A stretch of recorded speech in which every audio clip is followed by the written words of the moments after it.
भारतीय मूल के 34 वर्षीय Zohran Mamdani New York city hall में न्यूयॉर्क शहर के 112वें मेयर के रूप में शपथ ले रहे थे और इधर दिल्ली में ज़ोहरान ममदानी का उमर खालिद के नाम लिखे लेटर की चर्चा भी शुरू हो गई थी। कहा जा रहा है कि वो सिर्फ एक व्यक्तिगत सहानुभूति नहीं बल्कि भारत की न्यायिक प्रक्रिया और आंतरिक संप्रभुता पर सीधा सवाल खड़ा करने जैसा है। लेकिन सवाल ये भी है कि किसी विदेशी जनप्रतिनिधि को ये मौका क्यों मिलता है और कौन देता है कि वो भारत के भीतर चल रहे संवेदनशील मामलों पर या भारत के भीतरी मामलों पर नैतिक उपदेश देने की जुर्रत कर सके। बीजेपी का यह कहना कि भारत के अंदरूनी मामलों में दखल बर्दाश्त नहीं, ये महज एक राजनीतिक प्रतिक्रिया नहीं बल्कि राष्ट्रीय स्वाभिमान और संवैधानिक चेतावनी भी हो सकती है। मगर अमेरिका पर इसका क्या असर होगा, क्या प्रभाव पड़ेगा, शायद कुछ भी नहीं। और वैसे भी इंसाफ सुनिश्चित करने की बात करना, सुझाना या याद दिलाना, ये सब देश के स्वाभिमान को बढ़ावा देता है, न कि घटाता है। अलबत्ता अमेरिका जब भारतीय नागरिकों को बेड़ियों में जकड़कर भारत वापस भेज रहा था और दुनिया इस नजारे को देख रही थी, तब जरूर देश का स्वाभिमान धूमिल हो रहा था। अफसोस कि इस पर कोई टिप्पणी सरकार में बैठी पार्टी के किसी नेता की तरफ से भी नहीं सुनाई दी थी। सवाल ये पैदा हुआ कि ज़ोहरान ममदानी ने भारत की अदालतों में जांच एजेंसियों के जरिए दस्तावेजात जो उमर खालिद को मुजरिम ठहराने के लिए जमा किए गए थे, उनको पढ़ लिया है? क्या एजेंसीज 5 साल का लंबा वक्त गुजर जाने के बाद भी इनको मुजरिम ठहराने के लिए दस्तावेज इकट्ठे नहीं कर पाई है? जवाब ये दिया जाता है कि जिस आरोपी को अपने बेगुनाह होने का मौका ही न मिला हो, उसको लगातार 1800 दिनों से ज्यादा जेल में कैद रखा हो, इसके बाद जांच एजेंसियों के दस्तावेज देखने की जरूरत कहां बचती है?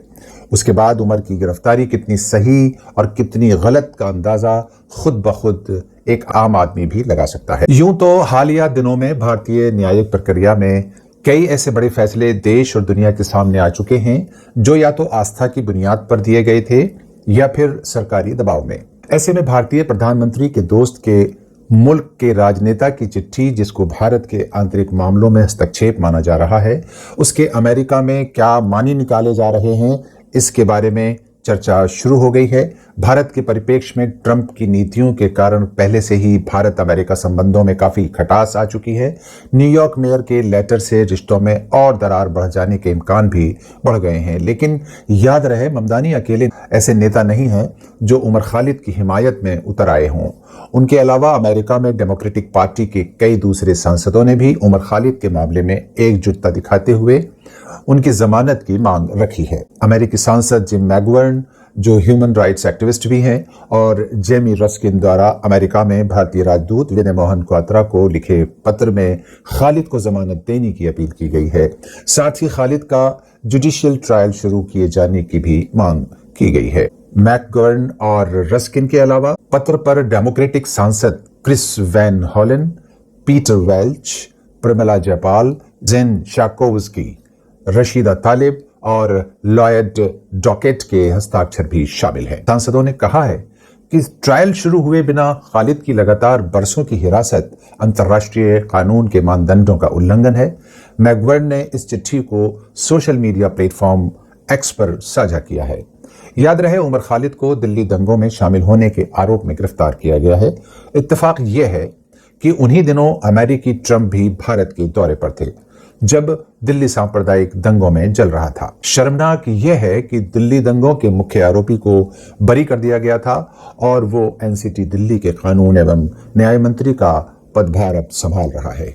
उमर खालिद के वकील कपिल सिब्बल ने कहा कि प्रशासनिक चूक, स्टाफ की कमी और जांच अधिकारी की अनुपस्थिति जैसे कारणों से सुनवाई में 55 बार से ज्यादा देरी हुई है। उन्होंने इसे अनुच्छेद 21 यानी जीवन के अधिकार का उल्लंघन बताया है।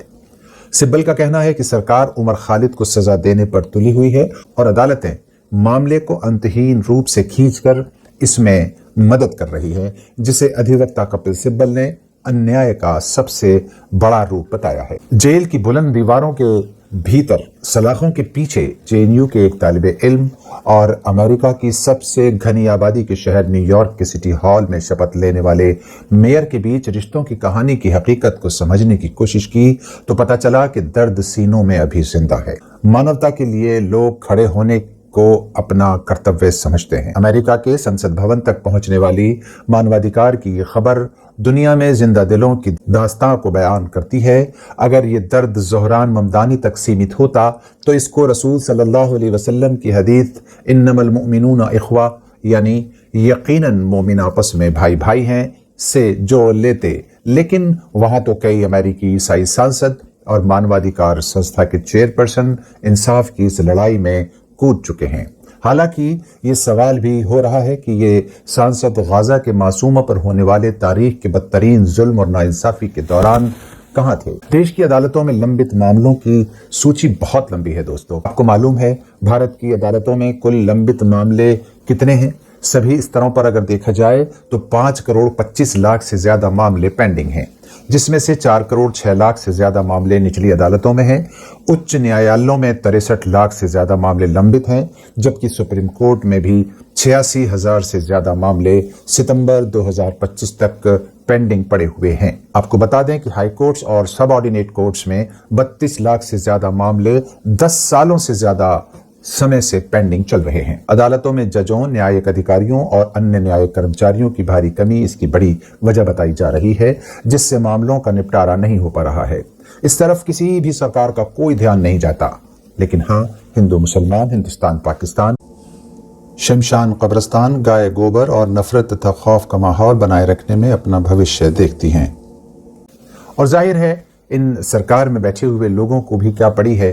सरकार में बैठे लोगों को तो इंसाफ मिल ही जाता है और अक्सर सरकार में बैठे लोगों पर जुर्म के सबूत के बावजूद बरी कर दिया जाता है। उन्नाव रेप मामले के मुलजिम कुलदीप सिंह सेंगर की ताज़ा मिसाल आपके सामने है। ऐसे में उमर खालिद और उनके साथियों के लिए दुनिया भर में इनको बरी किए जाने, उनको जमानत दिए जाने और उनके साथ इंसाफ किए जाने की मांग उठने लगी है। जाहिर है ये मामला अब सरकार के लिए भी बड़ी चुनौती बनकर उभरा है। देखना यह है कि सरकार अंतर्राष्ट्रीय दबाव में इंसाफ करती है या संवैधानिक तरीके से उमर खालिद, उनके साथियों और इन जैसे लाखों बेगुनाह आरोपियों को कब तक इंसाफ दे पाती है। किस मुंह से करें उनके तगाफुल की शिकायत, खुद हमको मोहब्बत का सबक याद नहीं। अपने मेज़बान अली आदिल खान को दीजिए इजाज़त। अगले वीडियो में जल्द हाजिर होऊंगा। मेरा भारत जिंदाबाद। शुक्रिया।